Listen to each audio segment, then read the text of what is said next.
What happens when a floating airbase enters the Baltic Sea, and the most dangerous thing on board does not even need a pilot, because the moment this force appeared near Russia's northern doorstep, the old rules of fear in the region started to crack. If you enjoy sharp stories that connect the dots, hit like, subscribe for more deep breakdowns, and share this with the one friend who always asks what really matters in world news.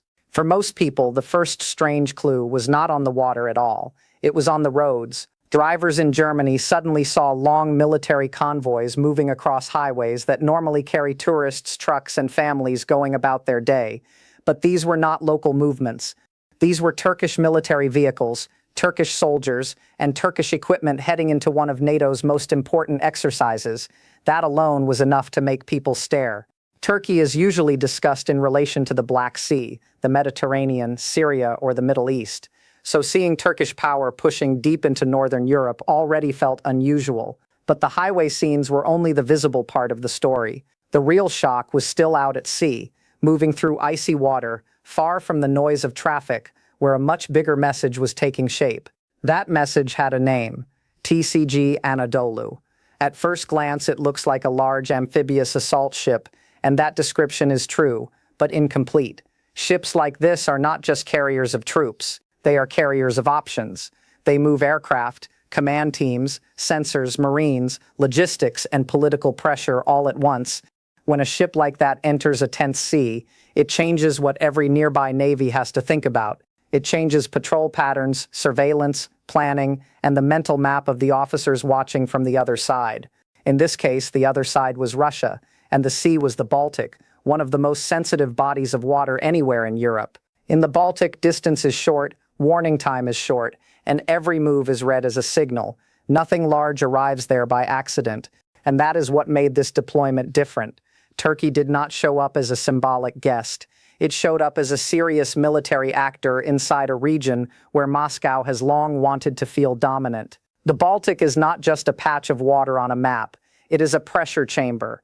It sits near Russia's access routes, near Kaliningrad, near St. Petersburg, near key NATO members, and near some of the most delicate infrastructure in Europe. Energy lines, data cables, shipping routes, surveillance networks, and military patrols all overlap in that space.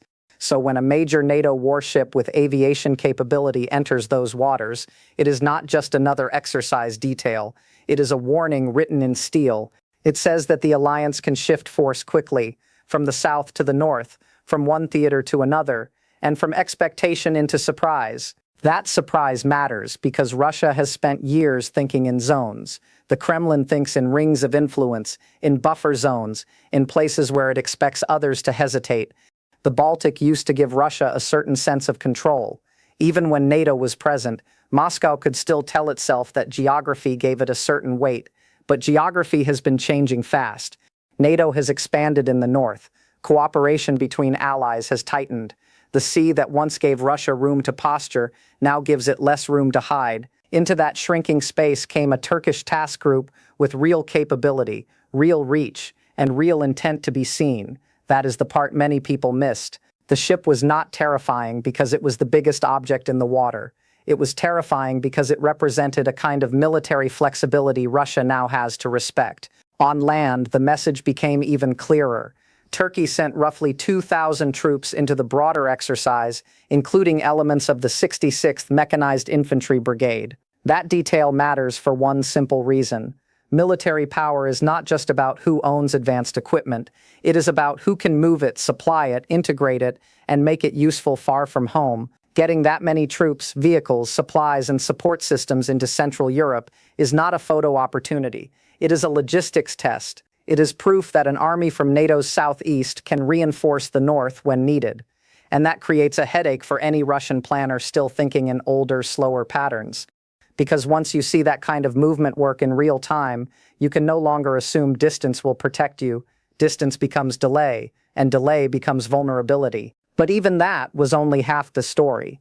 The coldest, most important scene was not on a German road and not inside a briefing room. It was on the deck of TCG Anadolu, where a compact unmanned aircraft waited in folded silence.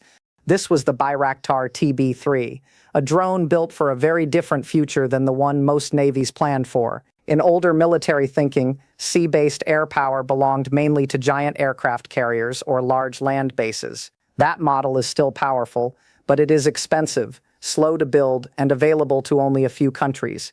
The TB3 points towards something else.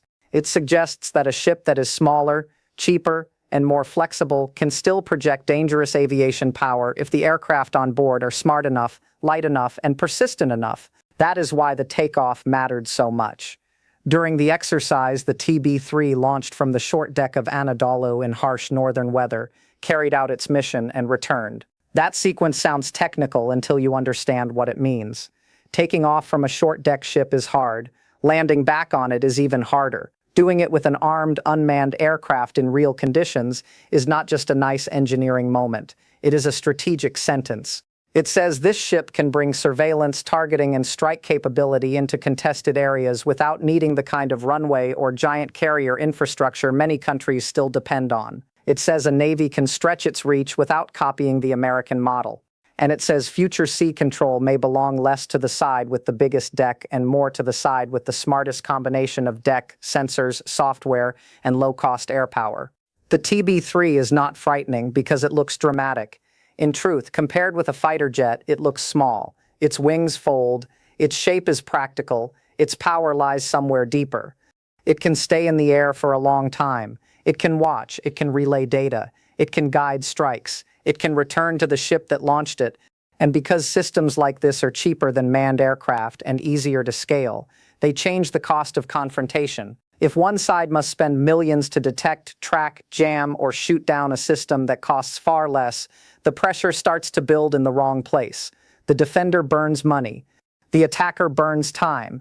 That kind of imbalance does not always decide a war, but it can shape how confident each side feels before a conflict even begins.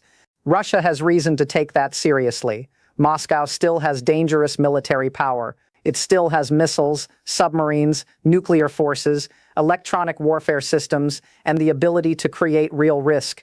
Any analysis that ignores that is fantasy. But Russia also has a problem that the war in Ukraine has exposed again and again. Large numbers on paper do not always turn into clean power in practice. Old equipment, rigid command culture, maintenance strain, corruption, and slow adaptation can eat away at the intimidating picture presented in headlines. What worries military planners is not just the enemy's size, it is the enemy's ability to learn faster than expected. Turkey, for years now, has been learning quickly in the unmanned system space, and when that learning arrives on a warship in the Baltic, the lesson becomes impossible to ignore. This is where the story gets bigger than one ship and one drone. What entered the Baltic was not just hardware. It was a new way of war.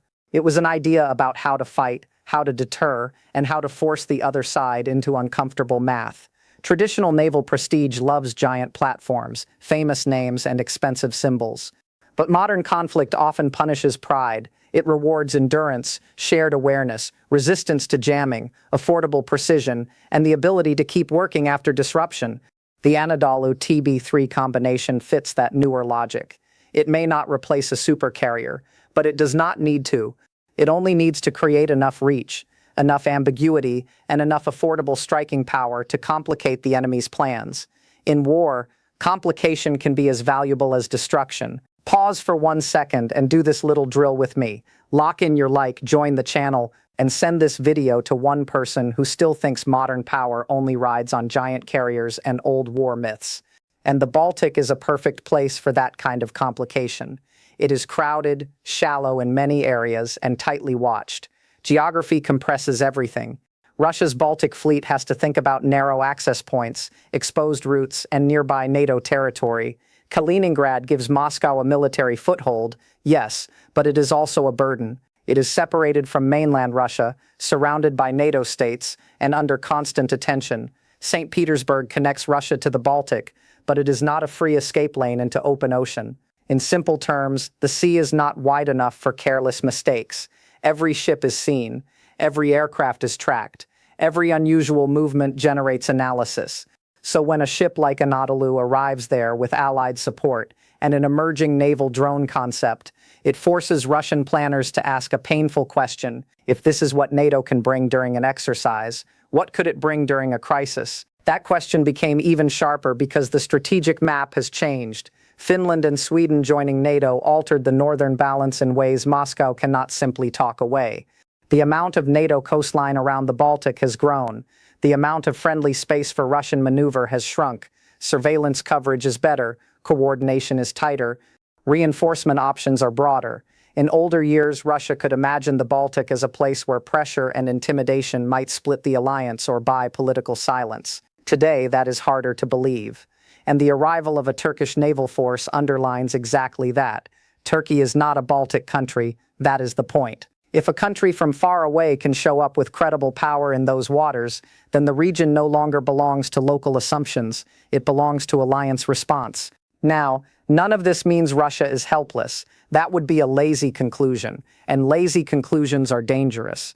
Russia remains capable of causing enormous harm, especially through missiles, submarine activity, hybrid operations, and electronic warfare. In fact, one of Moscow's most useful habits is avoiding neat, symmetrical responses. If it cannot answer strength with clean strength, it often answers with confusion. That means interference, sabotage, pressure campaigns, cyber operations, GPS disruption, covert action, and carefully calibrated escalation. The Baltic is full of tempting targets for that style of behavior.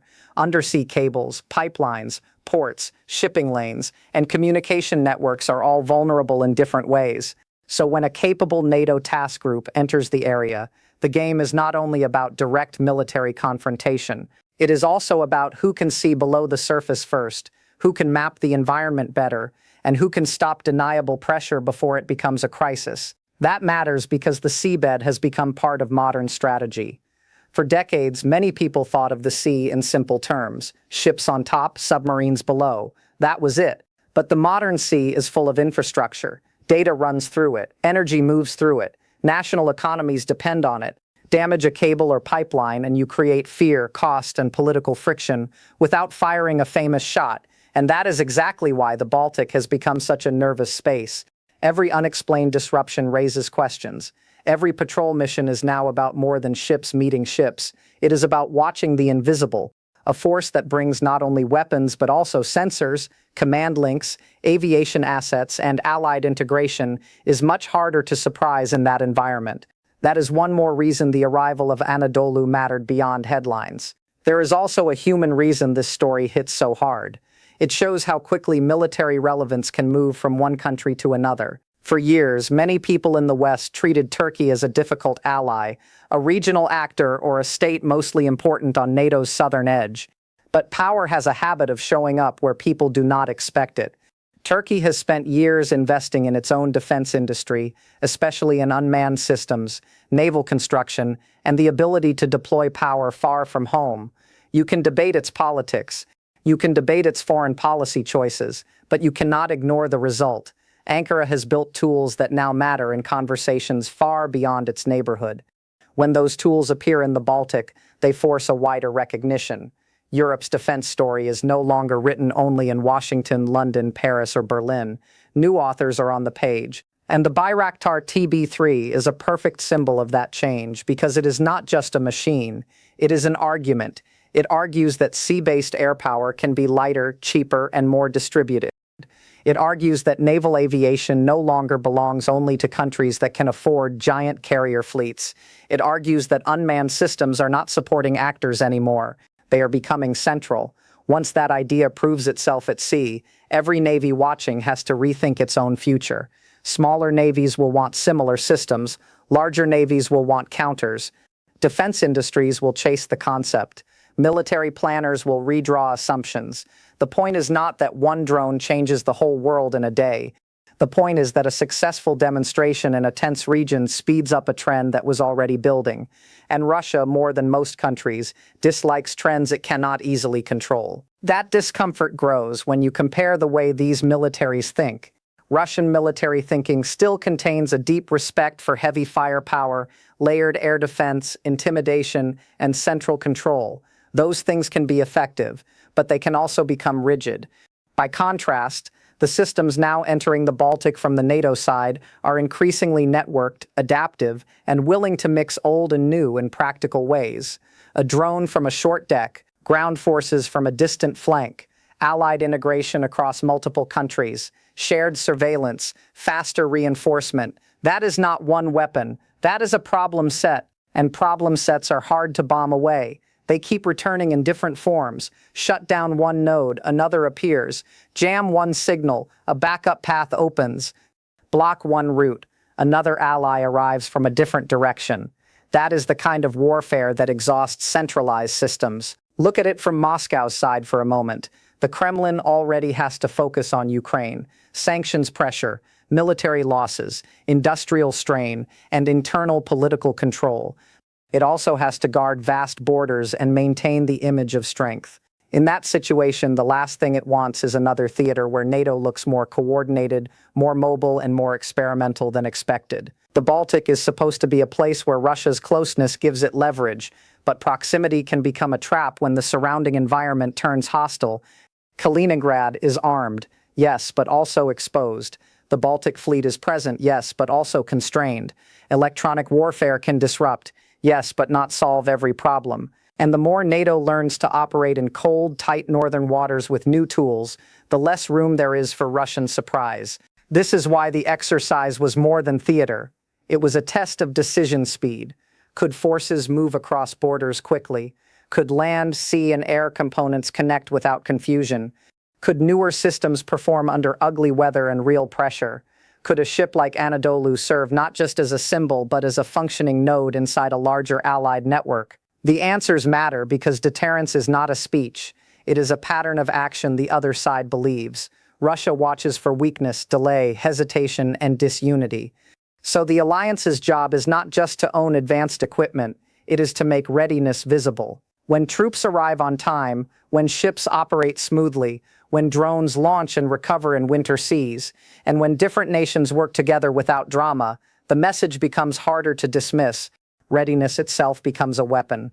There is another layer here that should not be missed. The most terrifying part of what entered the Baltic may not be the ship or the drone by itself. It may be the cost curve. For Russia to answer every new sensor, every drone, every distributed strike threat, and every reinforcement route with a traditional high-cost response would be brutally expensive. It would require more spending, more adaptation, more modernization, and more discipline at a time when all of those things are under pressure. Meanwhile, the side introducing lower-cost but high-impact systems can keep forcing new dilemmas. Do you fire an expensive missile at a relatively cheap drone? Do you reveal your radar positions? Do you reposition ships? Do you risk escalation? Do you absorb the pressure and look weak? None of those answers is comfortable. That is what makes this kind of capability so disruptive. Before we land this story, help it travel farther. Tap like, subscribe if you want more clear military breakdowns without the noise, and share this video so more people can see how fast the map is changing. And remember, this is not happening in a vacuum. Europe is already nervous about shadow attacks, sabotage, signal interference, and the safety of its infrastructure. Civilian pilots have reported navigation issues. Governments have worried about energy links and communication lines. The air is already full of suspicion, and the sea is already full of sensors. Into that climate came a NATO force that did not just bring hulls and flags, it brought the image of adaptation. Russia can live with old threats because old threats are familiar. New threats are different. They demand new habits. They create doubt inside command chains. They make officers ask whether the systems they trusted 10 years ago are still enough now. And in military affairs, doubt spreads fast. The emotional weight of this story comes from something deeper than machines. It comes from the feeling that a threshold is being crossed.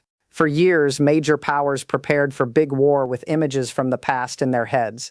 Carrier groups, fighter squadrons, missile salvos, armored columns, those things still matter. But the next crisis may turn on a quieter sequence. A drone lifting from a short deck in freezing wind. A sensor track handed from ship to aircraft to command center in seconds. A convoy arriving from far away faster than expected. A cable on the seabed being watched before someone can touch it. A local provocation failing because the response network is already awake. Those moments do not always look dramatic on camera, but they can decide whether a crisis grows or dies. That is why Russia cannot simply comfort itself by saying this was only an exercise. Exercises are where militaries reveal their direction. They show what they are practicing, what they value, and what they believe they may need soon. Nobody spends this much effort to prove nothing. Turkey did not send a major ship, a capable task group, advanced unmanned systems, and thousands of troops north just for scenery. NATO did not build a major deployment around speed and integration because it was bored. These moves happen because the alliance sees risk in the north and wants to make sure Moscow sees readiness in return. That is the real meaning of a ship entering the Baltic under these conditions. It is not a visit, it is a sentence. It says, we can get here, we can operate here, and we can keep learning here. So when people ask what exactly was so terrifying about this arrival, the answer is surprisingly simple. It was not just the steel of TCG Anadolu. It was not just the Bayraktar TB3. It was not just Turkish troops on European roads. It was the combination of mobility, technology, alliance reach, and strategic timing. It was the image of NATO showing that power can come from directions Russia does not fully control. It was the realization that the Baltic is no longer a place where old assumptions are safe. The sea is becoming tighter, smarter, and less forgiving, and every successful operation there teaches the next one how to be sharper. In the end, the most unsettling thing that entered the Baltic Sea was not a ship. It was a new idea of power. A power that is lighter than expected, cheaper than expected, faster than expected, and harder to intimidate than expected. Russia may still threaten it. Russia may still try to jam it, shadow it, scare it, or out-talk it, but stopping it is a different matter. Because once a new military idea proves it can sail north, fly from a short deck, join allied networks, and change the math of a region, it does not quietly disappear. It spreads. And that is why the Baltic suddenly feels colder than ever.